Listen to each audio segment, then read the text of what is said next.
బాలింతలు ఉన్నారు, పాలించే తల్లులు ఉన్నారు కదా. సో ఎందుకు చెప్తున్నారంటే మనం గర్భం దాల్చినప్పటి నుంచి తీసుకునే ఆహారం బిడ్డ కడుపులో ఉన్న బిడ్డ ఎదుగుదల మీద ఆధారపడి ఉంటుంది.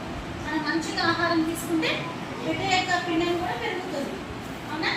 సో ఎందుకు మనం ఎటువంటి ఆహారం తీసుకోవాలి అనేది రోజులో అట్లీస్ట్ మనం 250 గ్రాములు ఆకుకూరలతో ఉన్నటువంటి గుడ్డు, అంటే రోజులో మన మెంతికూర కానీ మెంతికూర పప్పు, కూరగాయల సాంబారు, ఇంట్లో మనకి ఏదైతే అనుకూలంగా దొరుకుతుందో అది తీసుకోవడం వల్ల ఐరన్ డెఫిషియన్సీ పుట్టగొట్టు బిడ్డకు రాదు.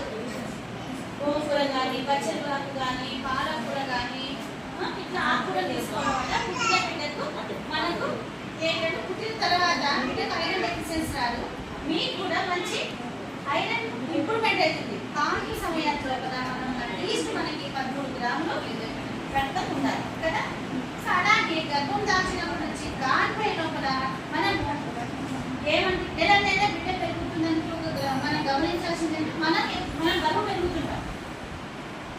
గర్భం దాల్చినప్పుడు 40 కేజీలు ఉన్నాము, కాన్పై లోపల ఎన్ని కేజీలు పెరుగుతుంటాం, ఇంకా ఇంత పెరుగుతున్నామా అంటే బాగవుతుంది కాదు. బిడ్డ ఎదుగుదల ఉండేది 12 కేజీలు కాన్పై లోపల 12 కేజీలు పెరగాలి. అప్పుడు ఆరోగ్యవంతమైన బిడ్డ మనం అప్పటికి 3 కేజీల బిడ్డ మనం జన్మనిస్తాం. సో అట్లాగా గర్భం దాల్చినప్పుడు తీసుకున్న ఆహారంతో పాటు పుట్టిన వెంటనే కానిపోయిన వెంటనే బిడ్డకి ఏం చేయాలి, పాలు పట్టించాలి. ఎందుకు అంటే పుట్టిన వెంటనే బిడ్డ చాలా వేగంగా ఏది పడుతుందో క్యాచ్ చేసుకుంటాడు. గమనించిన పుట్టిన వెంటనే ఏడుస్తుంటాడు.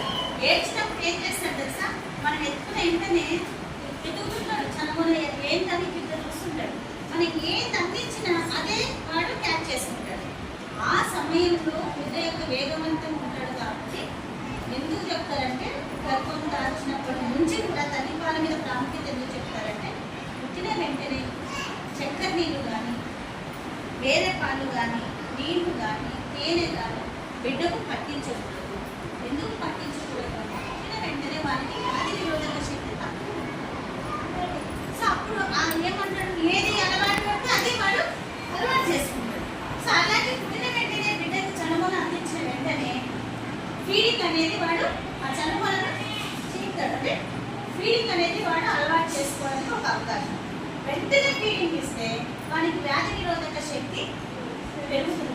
ఏ బ్యాక్టీరియా కానీ ఏదైనా సరే ఆ పవర్ అనేది ఆ తల్లిపాల నుంచి బిడ్డకు అందిస్తాం. అందుకే ఎప్పుడు మనకి ప్రతిసారి తల్లిపాలు మొట్టమొదటి టీకా అంటారు.